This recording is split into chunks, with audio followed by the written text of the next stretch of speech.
create an organization, global, to create bridges for young people that I didn't have to work on. Believing in humanity, but with action, and saying we must hold ourselves accountable and we must do better. We must do better. Comment regarde-t-on le monde aujourd'hui et qu'est-ce qu'on veut qu'il devienne? Comment est-ce qu'on l'imagine?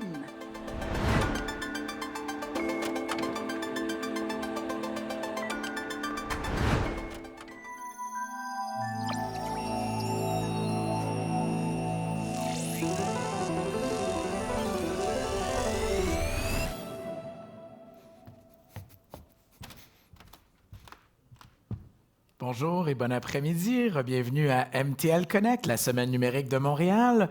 Ça va bien, Montréal? Oui! Oh, ce côté-là, sur les poufs, on est beaucoup trop relax. Là. Il y a même... Oui, on est bien. Vous êtes prêts pour une expérience immersive 360? OK, là, c'est un peu plus dynamique. J'aime ça, super. Je me présente Armand, votre animateur. On est au jour 2 d'MTL Connect. Aujourd'hui, on parle de cybersécurité, d'intelligence artificielle. Qui est-ce qui a été présent aujourd'hui pendant les grandes conférences ce matin? Ah, OK, 5 personnes. Et qui est-ce qui vient d'arriver? C'est son premier moment ici à MTL Connect? OK. Bienvenue, merci. Merci d'être ici dans la satosphère. I know, c'est tellement une belle salle et c'est tellement fitting pour ce qu'on va vivre maintenant, une expérience immersive 360. J'ai hâte. En passant, merci. Ah, le Q. Quel Q.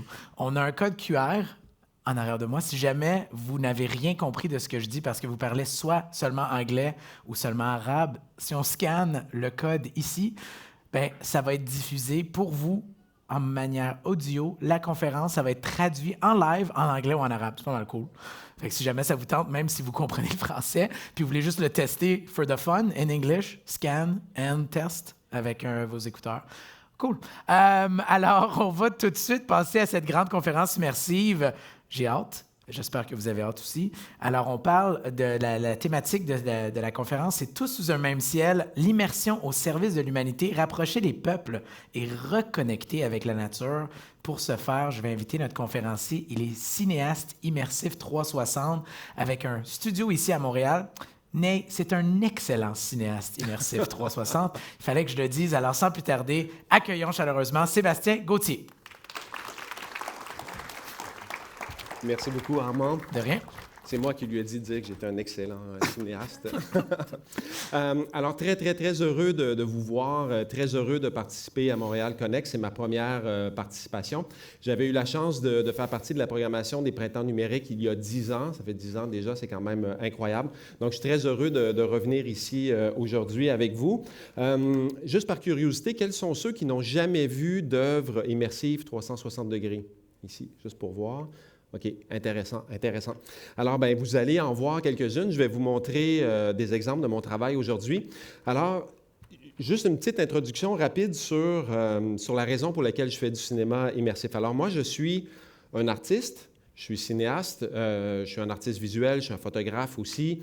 Je suis intéressé par plusieurs formes d'art et de toute façon, quand on est cinéaste, c'est extrêmement transdisciplinaire comme forme d'art. On travaille avec tous les artistes, mais je suis aussi un scientifique.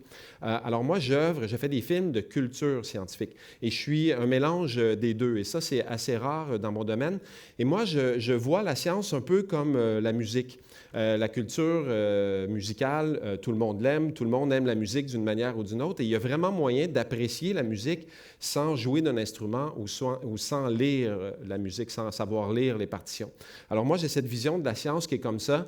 Je pense qu'on peut apprécier la science, on peut en bénéficier, on peut s'en émerveiller et avoir un autre regard sur le monde grâce à la science sans connaître la mathématique et la géométrie. Alors, mes œuvres, c'est des œuvres de communication scientifique, mais ils sont remplis d'humanisme, en tout cas, je l'espère, c'est ce que j'essaie de faire, et remplis d'art aussi. Et justement, dans la communication scientifique, parce que mes œuvres jouent beaucoup dans les grands musées, dans les institutions un peu partout de par le monde. Et dans les œuvres scientifiques, on a comme un devoir de rigueur. La science, c'est très formaté et tout ça, c'est codé. Donc, un devoir de rigueur. Mais de ma perspective, c'est essentiel que si on décrit l'observation du ciel, par exemple, ou la nature, le désert, les baleines, le plancton, peu importe, eh bien, si on veut décrire ces phénomènes-là de manière fidèle, bien, on doit avoir une composante subjective. On doit, lorsqu'on regarde les étoiles, on doit trouver ça beau. Si on voit les fosses abyssales, on doit trouver ça épeurant. Et ça, c'est de l'ordre des émotions. Et ce qui est le plus précis pour décrire précisément les émotions, eh bien, c'est l'art. Donc, moi, j'utilise beaucoup l'art dans mes films, justement, dans ce but de précision. Et la raison pour laquelle j'ai décidé de consacrer ma carrière depuis presque 15 ans déjà, spécifiquement sur le cinéma immersif, c'est que bon, moi, je suis originaire du nord du Québec, du territoire de la baie James. J'ai grandi dans les grands espaces, sous les étoiles, sous les aurores boréales, sous les petites épinettes, les caps rocheux, tout ça. Et ça m'émerveillait énormément et ça m'a inspiré. Donc, même si aujourd'hui, j'œuvre en ville, mon studio est ici à Montréal, j'ai gardé ce côté-là d'émerveillement de la nature et la connexion avec les grands espaces. Et je trouve que le cinéma 360 est excellent pour montrer les grands espaces. Mais il y a une différence énorme avec le cinéma traditionnel. Premièrement, le cinéma traditionnel, c'est beaucoup plus petit. Un dôme comme ça, c'est facilement 2 fois grand comme une caméra, comme un écran IMAX. Donc, ça nous prend des caméras extrêmement précises. Quand on fait des images de synthèse, il faut beaucoup de précision, il faut beaucoup de résolution.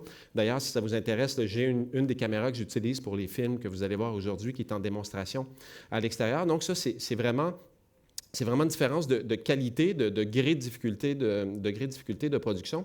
Et aussi, dans le récit immersif, on ne sait pas toujours où on regarde. Donc, je parlais avec quelqu'un tout à l'heure, je faisais l'analogie. Dans le cinéma traditionnel, le réalisateur nous guide continuellement pour notre regard.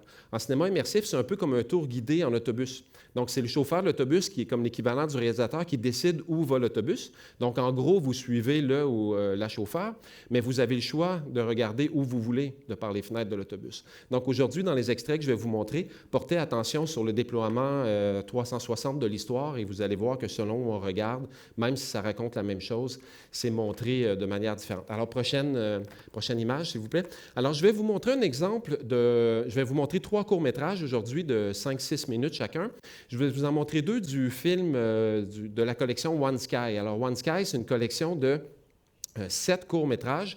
Vous voyez les titres ici autour. C'est un film qui a remporté un succès extraordinaire. Donc, on a remporté tous les prix de tous les festivals les plus prestigieux du Dôme. Et c'est un film, bon, il joue, et certains d'autres de mes films aussi jouent à Beijing, à Tokyo, on joue à Mumbai, à Paris, à San Francisco. Ici au Canada, on joue à Vancouver, à Edmonton, à Calgary. Donc, c'est des films qui sont vus parfois par des millions de spectateurs.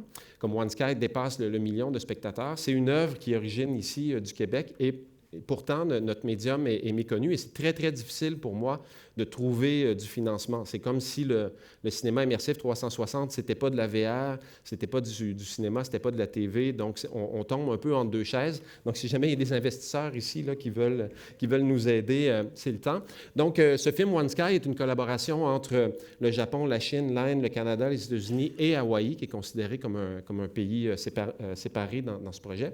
Et donc, l'immersion est un médium extraordinaire pour partager la nature, les grands espaces, mais c'est aussi, étant donné que c'est vu un peu partout dans les grandes institutions, c'est un véhicule extraordinaire pour connecter les peuples ensemble. Comme ce film-là avait une mission sociale, c'était de mettre en lumière des conceptions du ciel de différentes nations et de peuples autochtones surtout. Souvent, quand on pense au ciel, on pense aux Grecs, aux Romains, on pense rarement aux Indiens, aux Indiens de l'Inde, aux Autochtones ici, les Inuits, les Navajos aux États-Unis. Donc, ce film est une collection de petits courts-métrages, de courts-métrages qui montrent différents points de vue. Je vais vous en montrer 2 aujourd'hui.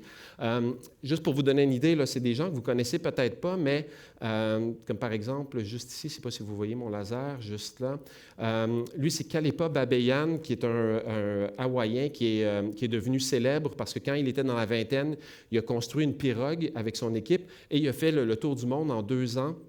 Et ils ont eu des accidents au début. Il y a des gens qui sont morts, ils sont revenus. Ils se sont dit, OK, nos ancêtres hawaïens, c'est sûr que c'est pas comme ça qu'ils naviguaient le Pacifique parce que sinon, ils n'auraient pas réussi. Nous, on a eu des décès. Donc, il a modifié et grâce à ses recherches empiriques sur le Pacifique, il a réussi à élucider un peu comment ses ancêtres voyageaient. Donc, dans notre film, on fait honneur un peu à ça. Ici, Laurie Rousseau-Neptune, qui est la première et la seule astrophysicienne Innu au Canada. Donc, elle a déniché une histoire Innu, une manière que son peuple utilisait les constellations, les étoiles, pour se repérer dans le temps, pour savoir quand faire les migrations.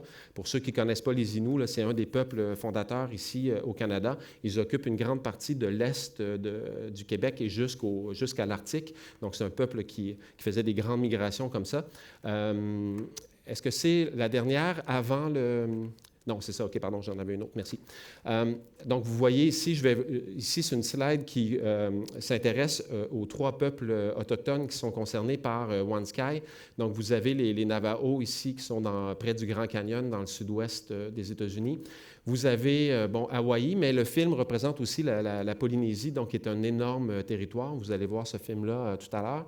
Et vous avez aussi le film Innu, où est le Québec, juste ici. Donc ça, c'est le territoire Innu. Vous voyez, ça occupe une grande partie du Québec. Et dans mes films, moi, je considère que le Full Dome, le média immersif, c'est un médium qui est d'abord et avant tout visuel. Donc, c'est très, très important pour moi d'avoir un visuel spectaculaire. Donc, je considère que le visuel est un narrateur du film. Il n'y a pas juste les gens qui parlent. Donc, il y a le narrateur en mots, il y a le narrateur visuel et il y a le narrateur de la trame sonore qui est très important aussi dans le cinéma immersif. Et pour être sûr de ne pas faire d'appropriation culturelle ici dans ce film-là, parce que c'est un véritable danger, on travaillait avec l'Inde, le Japon, la Chine, etc. Dans chacun des films, je me suis assuré d'avoir au moins un de ces narrateurs-là, une des personnes clés, qui allait être soit la cinématographie, soit l'écriture, soit la musique. Donc, au moins une, souvent 2. Je vous en montre quelques-uns. Alors, vous avez David Becky et Nancy Maryboy ici, qui sont des académiciens Navajo. Donc, eux, ils maîtrisent la langue Navajo. C'est des experts de archéo-astronomie. Donc, ils utilisent l'histoire pour trouver comment leur peuple utilisait les étoiles. Donc, eux, ils étaient, si on veut, les experts du vecteur narratif. Donc, Laurie Neptune, que vous avez vu tout à l'heure, qui a déniché l'histoire, Kalepa aussi. Vous avez des illustrateurs, je vais essayer de les trouver. Alors, un musicien ici, où sont-ils? Enfin, vous allez les voir. Donc, j'ai travaillé avec des artistes autochtones aussi pour l'illustration. Donc, je vais prendre une petite pause. Je vais vous montrer 2 films. Donc, je vous disais que One Sky, c'est une collection de 7 films. Donc, vous allez voir le film hawaïen, donc une perspective sur le ciel d'Hawaï, qui va vous parler de la constellation qu'on appelle Orion. Ensuite, on va voir le film Les Navigateurs hawaïens, justement. Eux aussi se servaient de la constellation d'Orion, mais d'une manière différente.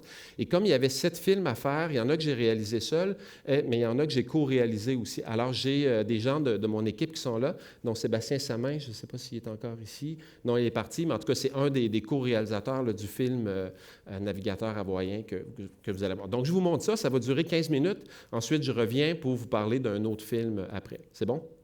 Alors, bon visionnement. Je vous demanderai d'éteindre les lumières à la technique si c'est possible. Alors, c'est parti quand vous voulez.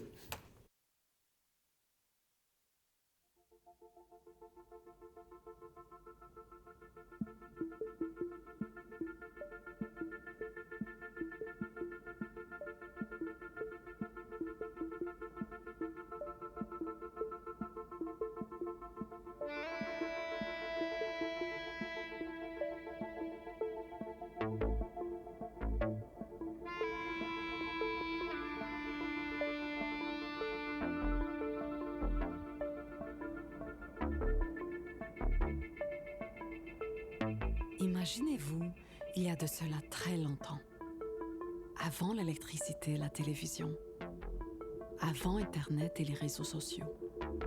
Quelles histoires auriez-vous racontées? Quelles histoires vos ancêtres auraient-ils racontées?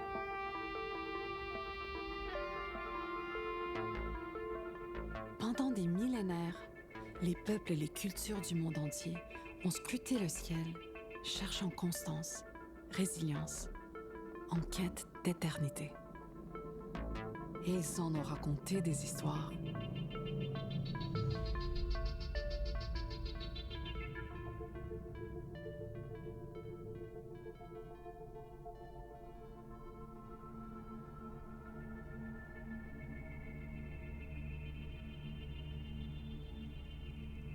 nombre de ces histoires nous viennent de la Grèce antique, forgées il y a des milliers d'années.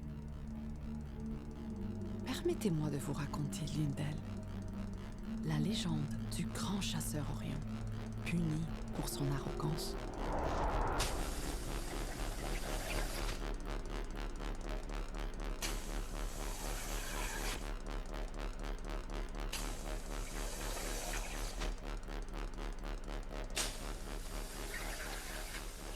Sur le mont Olympe en Grèce, résidaient de puissants dieux et déesses, parmi lesquels la fougueuse Artémis.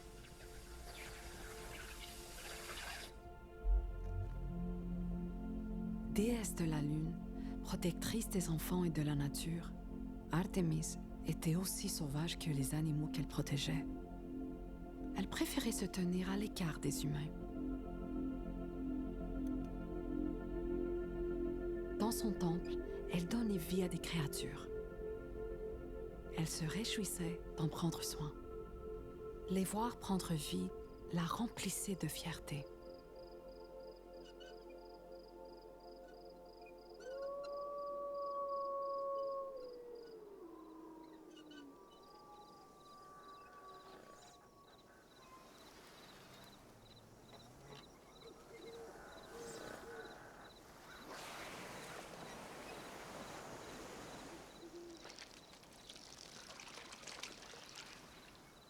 Grâce à elle, le règne animal était en paix.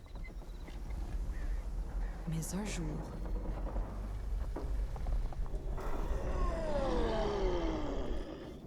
un redoutable chasseur nommé Orion pénétra dans le royaume d'Artémis, mettant tout en péril. Fier de ses prouesses de chasseur, il menaça d'exterminer tous les animaux de la terre.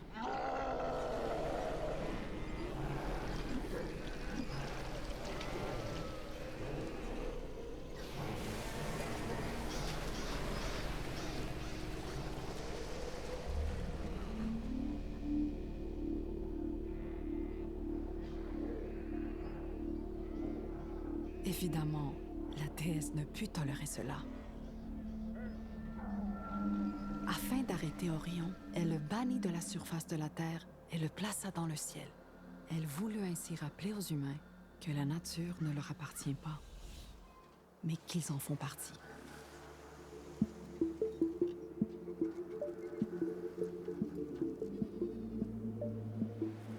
Les étoiles vivent incroyablement longtemps et se déplacent lentement les unes par rapport aux autres. Il est donc possible de chercher les mêmes motifs que vos ancêtres ont observés des millénaires après que leurs histoires furent racontées pour la première fois. Nous pouvons encore contempler ce groupe d'étoiles que nous appelons aujourd'hui la constellation d'Orion. Mais chaque civilisation y a vu quelque chose de différent au fil des siècles. Beaucoup ont partagé leurs récits, ont découvert des thèmes communs et ont tissé des histoires semblables, mais chacun a interprété le ciel à sa façon. Peu importe où nous vivons sur Terre, nous partageons tous le même ciel.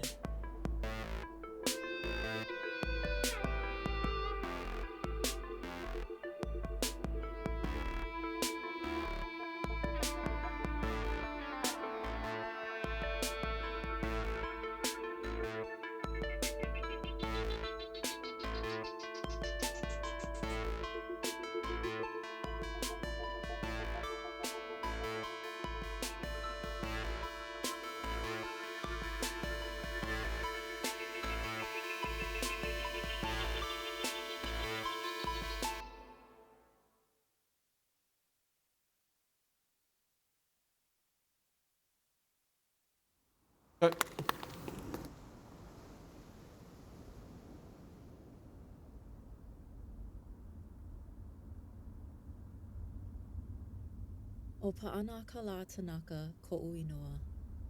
O Hawaii Ku'uone Hanau.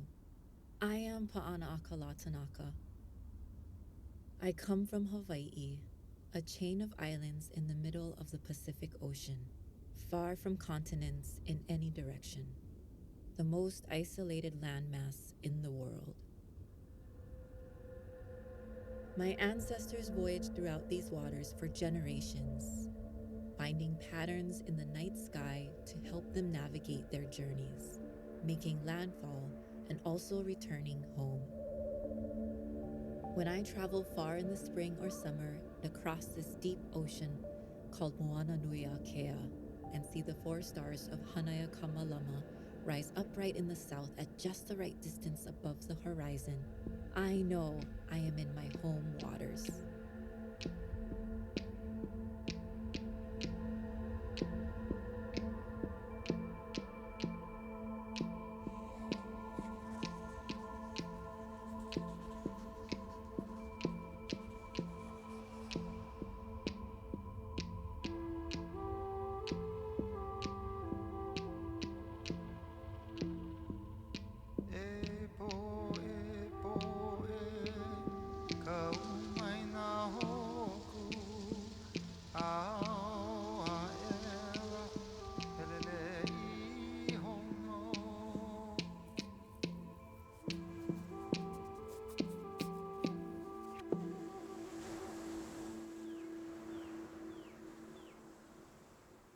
My father was a Hawaiian wayfinder who recognized many such patterns in the night sky, and he taught me how to see them too.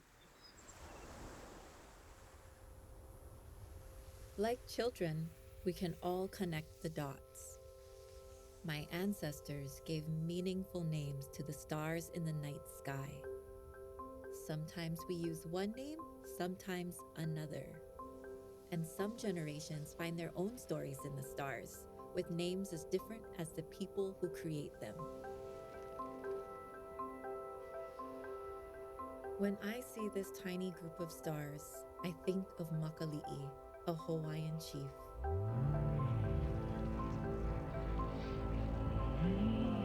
In this account, he was no hero, but a greedy leader who took food from his people.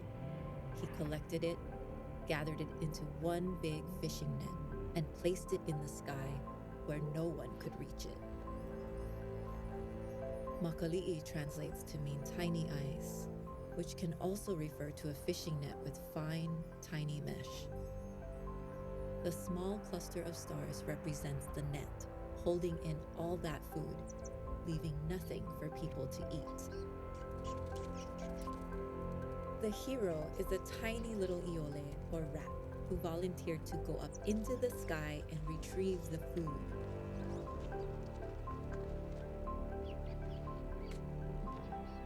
The rat wiggled inside the net and nibbled at the fibers and chewed until the net came undone. All the food fell back to earth. You can imagine how thankful the people were and what a feast they had to celebrate. That's why we call this group of stars Makali'i.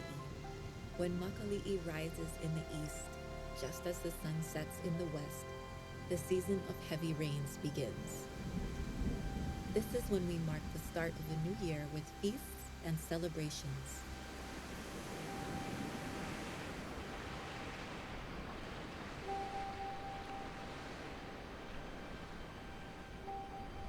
In addition to telling time, these patterns form a compass that guides me and navigators like my father across vast expanses of open ocean.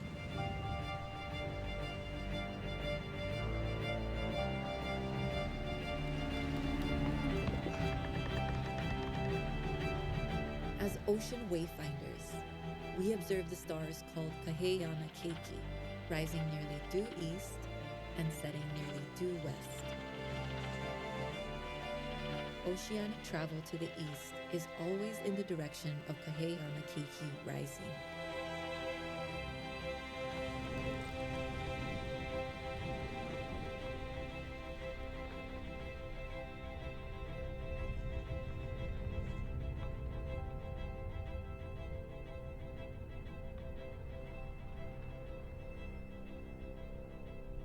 Kaheana Keiki is a central part of the oceanic sidereal compass, marking the path of the equator in the nighttime sky. My ancestors used this enormous compass to explore Moana Nui Akea, and I now use it on my journeys throughout the Pacific and beyond.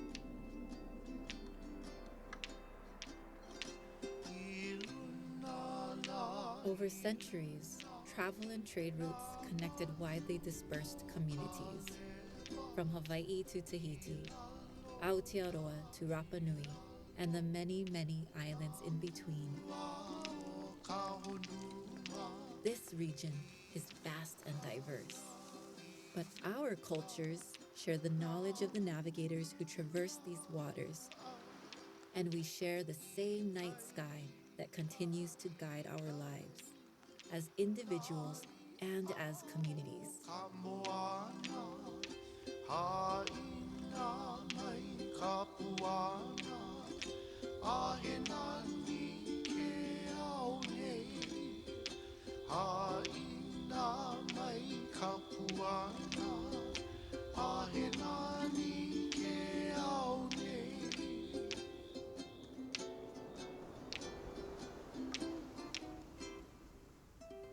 By losing the sight of land, you discover the stars.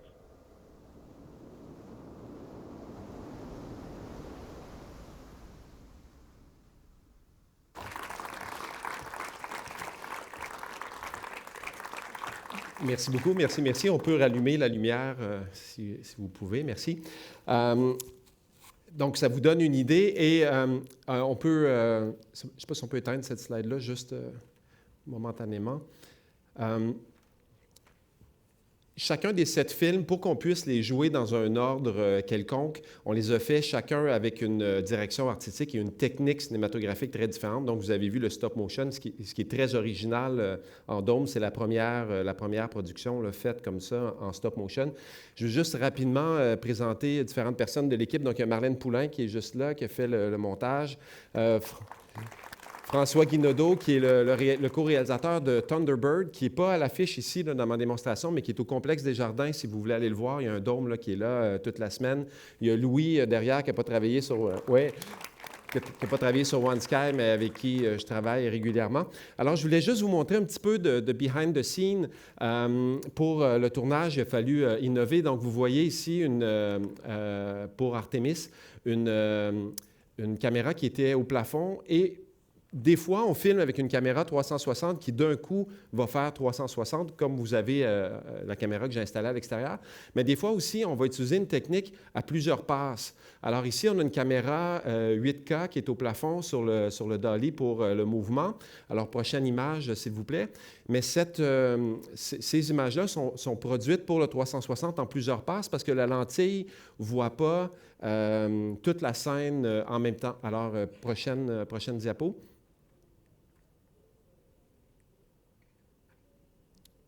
Est-ce qu'on peut reculer? Je pense que il y en a qui ont avancé que je n'ai pas vu. Donc, on recule tout de suite après le film. Bon, est-ce que ça vous donne une idée ici? Donc, OK, merci. Donc, prochaine. Donc là, vous allez voir... OK.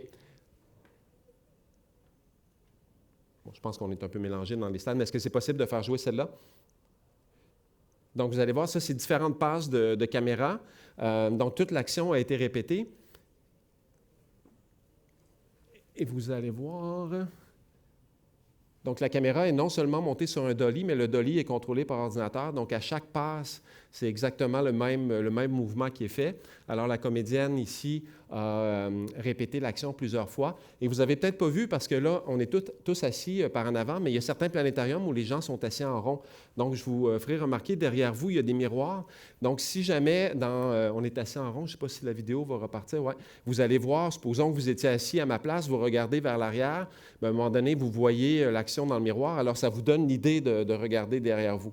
Donc, ça, c'est un des moyens que j'utilise quand l'action se passe seulement dans une direction pour malgré tout amener l'action ailleurs. Donc, on peut refaire jouer la prochaine, qui est la scène une fois que tout est composé ensemble. Et vous pourrez regarder les miroirs en arrière aussi.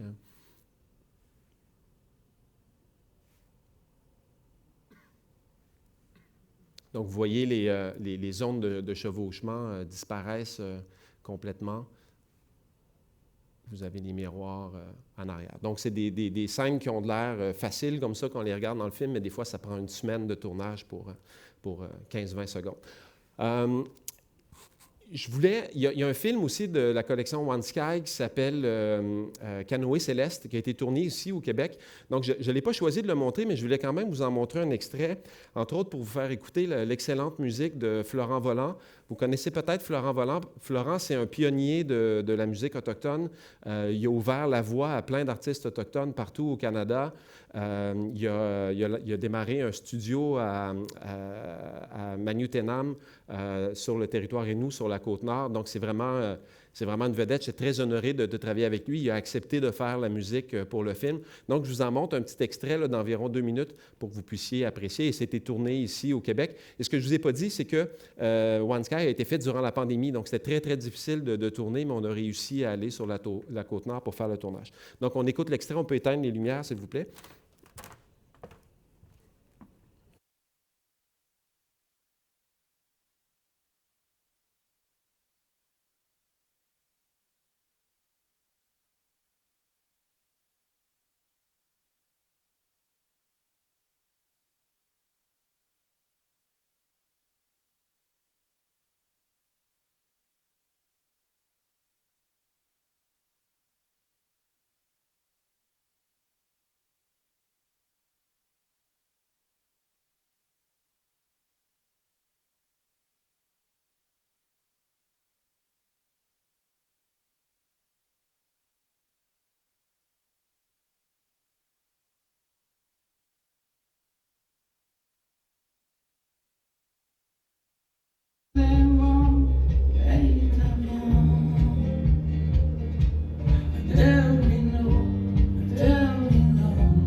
Quequachu apparaît toujours un peu plus haut chaque nuit.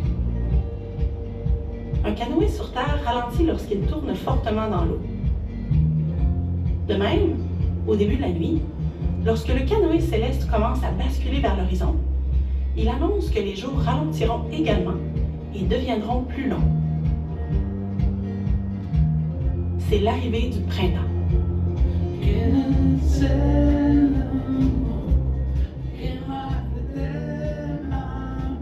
Pendant des siècles, nos ancêtres se sont servis de ce canoë céleste avec son carcajou à l'arrière et son pécan à l'avant pour mesurer le temps.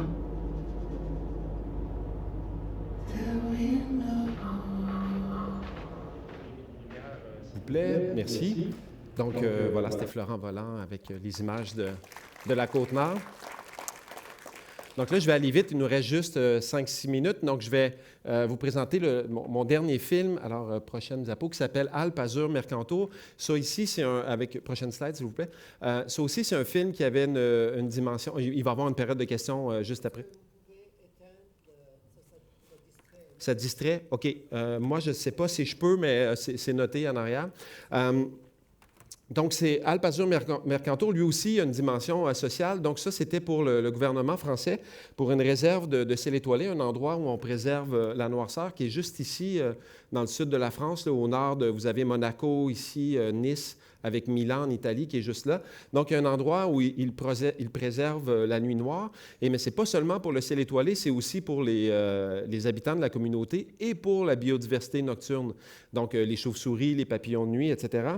Et dans le film, ici, il y avait plusieurs défis. Donc, ça, c'est quelque chose là, que j'avais présenté à mon client. Donc, ici, vous avez le temps du film, du début à la fin. Je n'ai pas le temps d'entrer dans les détails, mais moi, ce qui est important dans ma réalisation, c'est la modulation. J'aime ça quand ça bouge, on ne parle pas toujours de la même chose, on est à différents endroits. Donc, dans ce film-là, ce qui m'apparaissait important, c'était de filmer le petit et le grand, et puis d'alterner. Le regard aussi, c'est dans les Alpes-Maritimes, donc la beauté, l'émerveillement se déploie autant vers le bas que vers le haut, sous l'horizon. Donc, il fallait être capable de filmer en bas. Le sujet aussi, il y avait de la biodiversité, donc il fallait filmer des animaux. Donc, il y avait beaucoup de défis là-dedans. Donc, comme toujours, j'ai inventé des nouvelles techniques pour pouvoir filmer. Donc, prochaine. Là, vous allez voir beaucoup d'informations d'un coup, mais comme par exemple, pour capter les cerfs, juste ici, j'ai développé un détecteur de mouvement que j'ai caché dans la forêt. Et à chaque fois qu'il y a un animal qui arrivait, eh bien, ça déclenchait une séquence vidéo d'une certaine longueur, parce que je ne voulais pas que la caméra tourne pendant une semaine sans arrêt. Ça aurait rempli le stockage. Et la caméra est restée une semaine dans un lieu secret, parce que la biodiversité est nocturne. Ce genre d'animaux-là sont rares en France, donc ils les gardent secrets. Il était question aussi de faire des grands déplacements. Donc, on a inventé cette technique ici, j'étais en train de la calibrer, un Steadicam, GlideCam 360 qui est au-dessus de la tête parce que la caméra filme derrière. Pour filmer au loin, on a monté la caméra 8K sur un télescope, comme ça ici. On a développé beaucoup aussi le tournage aérien, qui est un défi parce que quand on est en 360, comme vous l'êtes, on regarde vers le haut. Il faut convaincre les spectateurs qu'on regarde vers le bas. Donc, ici, ce film est entièrement en live action. Alors, c'est très rare les films de dôme qui sont en live action avec de la qualité. Ce film-là est en 6K. Alors, moi, je fais partie des pionniers mondiaux de ça. J'ai une très bonne réputation à l'international pour la qualité du métrage. Ici, c'est une commande pour faire la promotion de la réserve de sel étoilé. Donc, le récit est moins complexe, mais au niveau visuel, vous allez voir, c'est très spectaculaire. Et là, vous remarquerez que c'est vraiment 160 degrés. Donc, on vous roule le film au complet. Ensuite, il va rester 4 minutes environ pour des questions. Alors, à tout de suite. Alors, merci. Vous pouvez éteindre les lumières.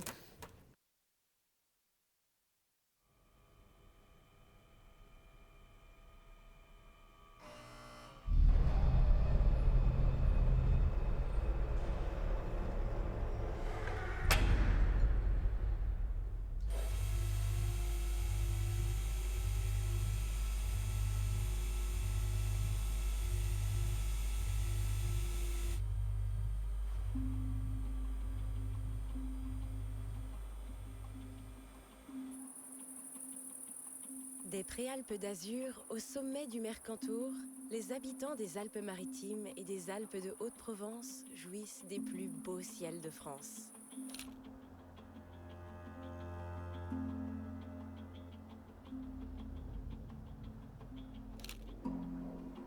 Le territoire est désormais une RIS, une réserve internationale de ciel étoilé où l'on préserve la nuit noire.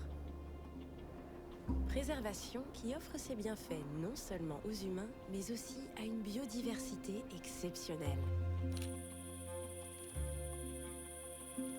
Chauves-souris, lucioles, chouettes et autres noctambules y trouvent refuge.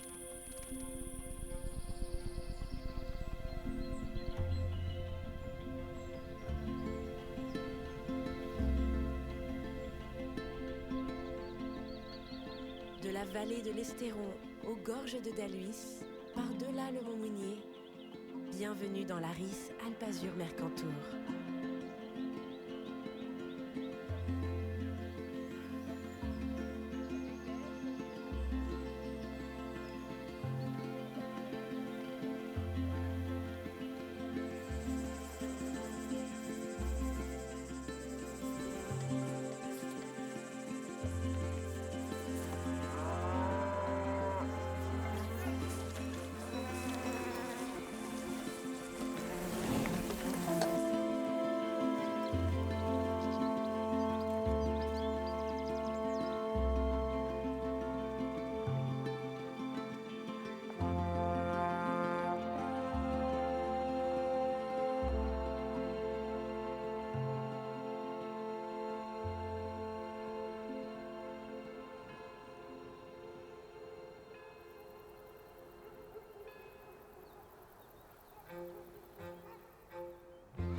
Entre mer et montagne, la réserve internationale de ciel étoilé Alpes Azur Mercantour veille sur la nuit et ses habitants.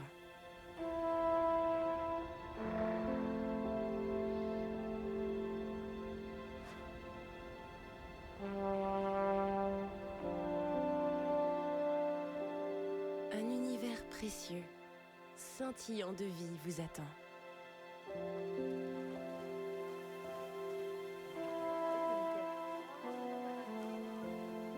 Rallumez les étoiles et laissez-vous émerveiller.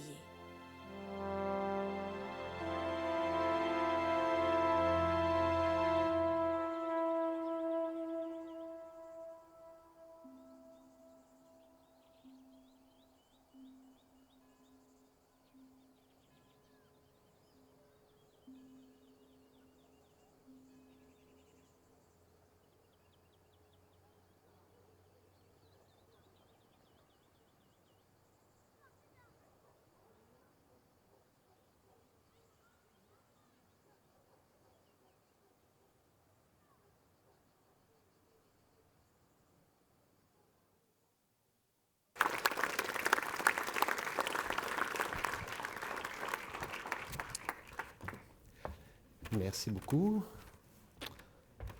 Bravo Sébastien, je pense que je parle pour le public au complet. Ce fut exceptionnel. Quand j'ai dit qu'il est excellent, je pense que I undersold it. Il est vraiment super excellent. En tout cas, bravo, c'était super. J'ai mal au cou, but I think that's the expected outcome parce que j'étais intrigué partout. On a, comme vous avez prévu, environ 3 minutes et demie pour des questions du public. On a un micro ici à droite. Si vous avez des questions, c'est pour Sébastien. Oh, merci, monsieur. Ouais, j'allais dire, c'est impossible. J'en ai, moi, sinon. Je vais juste dire aussi, droite. pendant que mon ami et beau-frère Victor Olivier... il dévoile le punch. Je vais juste dire que normalement, dans une scénographie comme ça, parce que le film existe en version inclinée pour les dômes inclinés, dans une scénographie comme ça, ici à la SAT qui va très bas, souvent on a des poufs, puis là on est couché, et puis là on a pas mal au cou normalement. C'était Armand qui faisait des petites blagues. Là. J'ai pas c'est vraiment pas Victor mal au cou. Olivier, je ne savais pas reconnaître. En passant, un très bon film. Les images en live action sont super bien filmées. On voit bien. On a vraiment le goût, comme il disait, de regarder un peu partout en 360. Alors, beau travail. Merci. Ma question étant, vous avez mentionné au départ que pour trouver le lieu où filmer les animaux avec le capteur de mouvement, c'était un lieu secret. Comment vous avez fait pour trouver ce lieu secret, étant donné que c'est un secret? Oui, très bonne question. Idéalement, dans ces projets-là, on a beaucoup de collaborateurs. Donc, moi, je travaillais avec des biologistes, comme c'est la séquence Batman, là, où il y a le gars avec la casquette qui fait le tour, qui rentre dans la grotte. Lui, c'est un vrai biologiste spécialiste en chiroptère, en chauve-souris. Donc, c'est lui qui m'a indiqué la grotte. Puis la grotte, elle est barrée sous cadenas. Donc, il m'a donné accès. Il m'a bien enseigné qu'est-ce que je pouvais faire, pas faire. Comme les chauves-souris ne voient pas le rouge. Okay. Puis lui, préalablement, sachant qu'on allait tourner au mois d'août, pendant tout l'été, il a installé des caméras que les chasseurs utilisent, là, qui détectent les caméras pas 360. Puis il a repéré les endroits où il y avait les animaux. Puis il m'a dit, c'est là. Donc, on avait les coordonnées GPS. On est allé avec l'équipe. Puis la caméra est restée là 7 jours. Et puis, c'est au 7e jour seulement qu'on a pris le chevreuil. Puis probablement que ce qui est arrivé, c'est qu'à cause de la senteur de l'équipe, c'était pas dissipé encore, donc les animaux ont arrêté. Mais c'est une bonne question, ça se fait pas tout seul, là, ces films-là. Il y a plein de spécialistes qui nous aident. Wow, bon travail. Ouais, merci. Ouais, génial. Ouais. Merci, Victor. Oui. Merci, très impressionnant. Merci. Comment est-ce que vous mesurez le 6K? Parce que c'est une image en 3D sphérique. Ouais. Donc, le 6K, est-ce que c'est la caméra qui était 6K? OK. Quand on dit que c'est une projection 6K, c'est sur ce qu'on appelle dans le jargon le méridien. Donc, imaginez un cercle qui part de l'horizon et qui va de l'autre côté. Donc, ici, actuellement, c'est une projection 4K. Donc, ce n'est pas la pleine résolution. Puis en plus, pour la diffusion sur le web, il y a un serveur NDI qui compresse la vidéo. Donc, ce n'est pas la qualité maximale qu'on a. Donc, c'est mesuré comme ça. Maintenant, les caméras, puis c'est 6K sur 180 degrés. 6K comme ça, c'est ça. Okay. C'est ça. Fait que le master, il y a 3,6 6000 fois 6000, ça fait quoi? 3,6 millions. Donc, il y a 3,6 millions de pixels. Puis souvent, on fait du 8K maintenant, puis avec les nouveaux dômes, on commence à faire du 15K. Okay. And earlier on, I noticed some fringing. It looked like a purple. Yeah. So what is that? Is that something that was not adjusted properly? Well, yes and no. So this is chromatic aberration. Yes. So when we film with a single lens, that's the major problem. It's chromatic aberration. So usually we remove it in post-production. Post-production. Sometimes if we remove it too much, there is, we can talk later, but normally it's removed, but maybe we missed it. But it was in several shots. Several shots, yeah. But sometimes there is chromatic aberration with the projection system itself, because they suffer from the same problem. Yeah. Yeah. It looked nice, but it was no, wrong. But but this is like for me because Thank you. I like you, tell but we it's had chromatic some aberration. Yeah. Passionate folks that are knowledgeable in the audience. So thank you for your question. Mehdi. Ça s'appelle un harakiri. Oui, c'est ça. Pour la traduction, là, harakiri. Sébastien, c'était vraiment magnifique. Au fait, je voulais te poser la question par rapport à la narration, avec ce médium-là. C'est quoi tes petits trucs?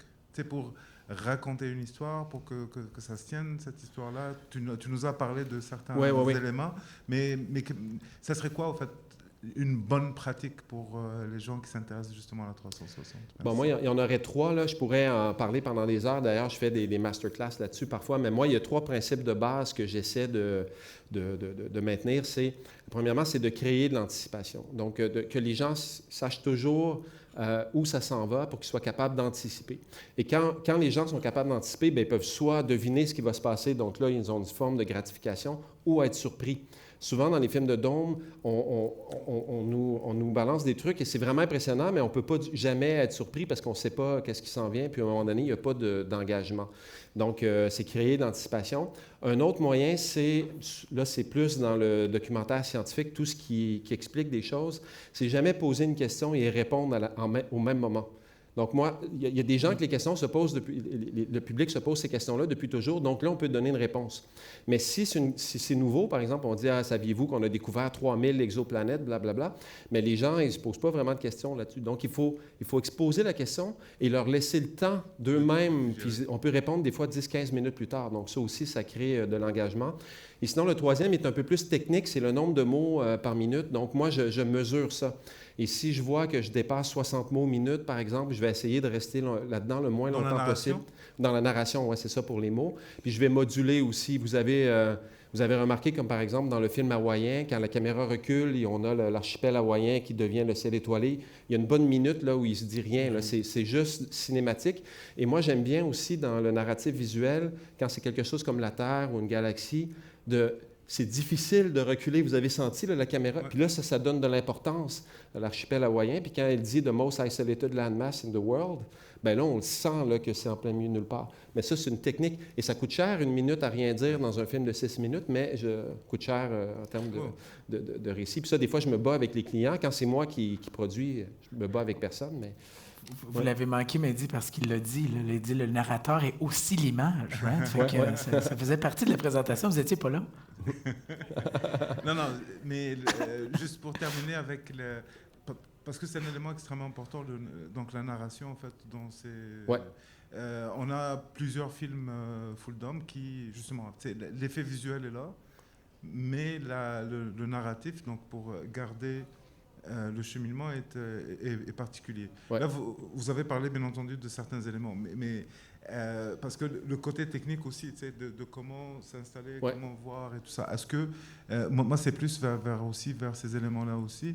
On comprend bien donc de bien préparer la surprise ou bien préparer donc l'information, ce qui fait qu'il y a un travail de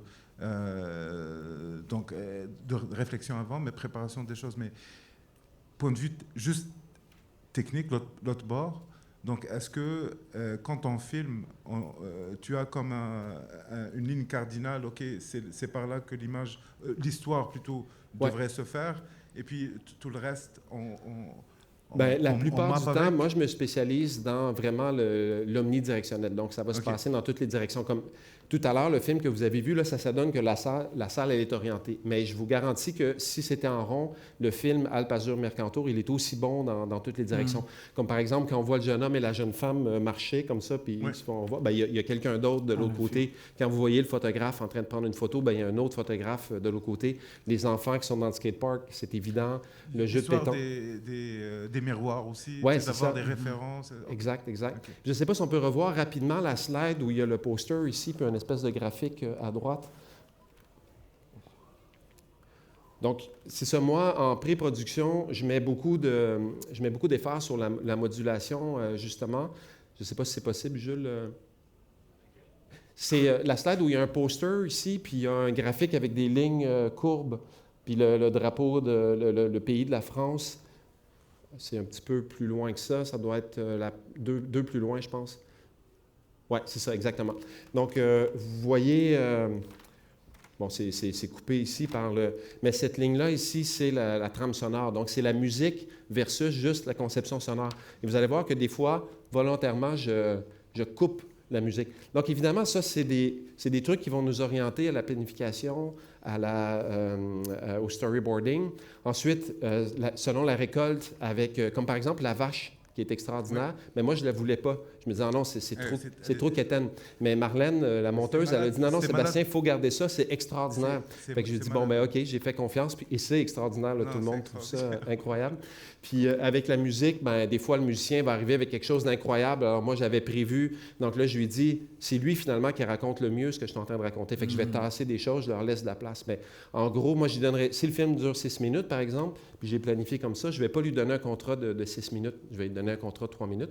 Puis souvent, ils vont avoir eu des réunions avant, je vais leur expliquer. Donc, ils vont commencer à travailler sur l'écriture de la musique, ils vont m'envoyer des maquettes.